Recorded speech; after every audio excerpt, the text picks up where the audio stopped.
isang maganda, malaki, disente na sit-down dinner sa lugar. Magkaroon dito ng good sit-down dinner place na kasya ang buong pamilya. Ang capacity ng main dining ay mga nasa 200 to 300. Itong both sections at sa may ano naman ho, sa may Isla Bar and Banquet, another 200 na naman po yun. So napakalaki nito kaya tinawag na Isla Grande. It's the grandest isla of them all.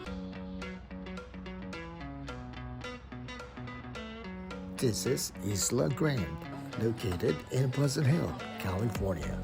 It's a Friday afternoon and I'm craving for a good Filipino dinner. My steps brought me to the right place.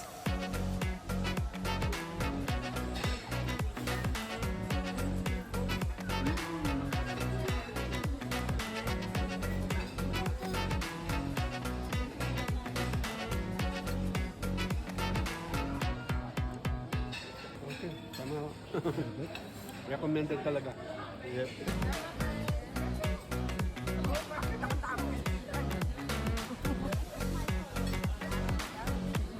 Tuwa kami. It's my husband kasi birthday kaya dito na lang kami nag-celebrate for his 60th birthday.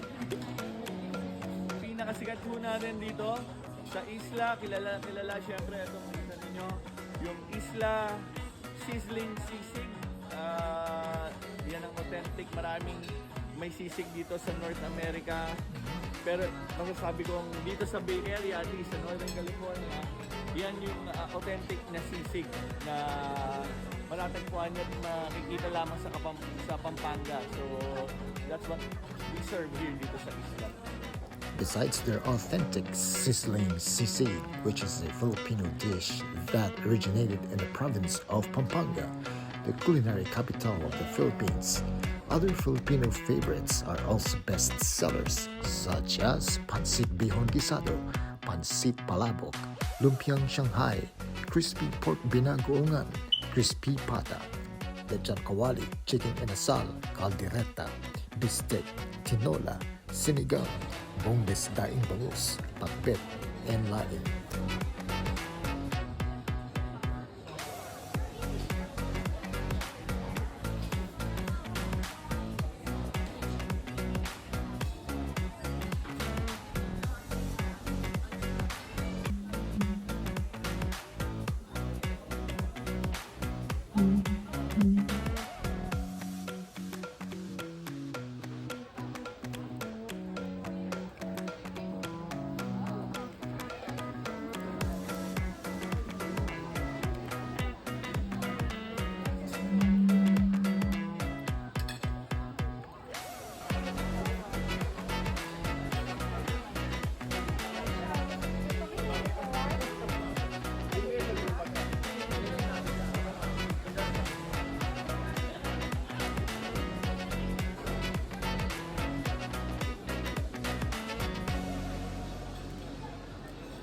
We serve authentic Kapampangan cuisine that caters not just to Filipinos, kundi maging sa ibang nationalities. Mapapansin ninyo marami na rin pupunta dito na iba't ibang mga lahi. So, isa yung sa gusto natin yung ma-elevate natin yung Philippine cuisine sa mainstream. So,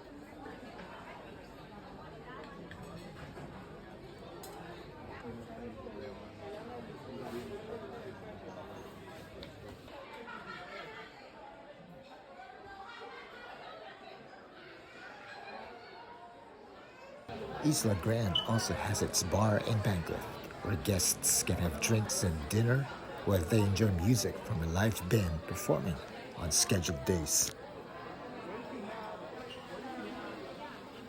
The Filipino dining experience is full of flavor, history, culture, and hospitality.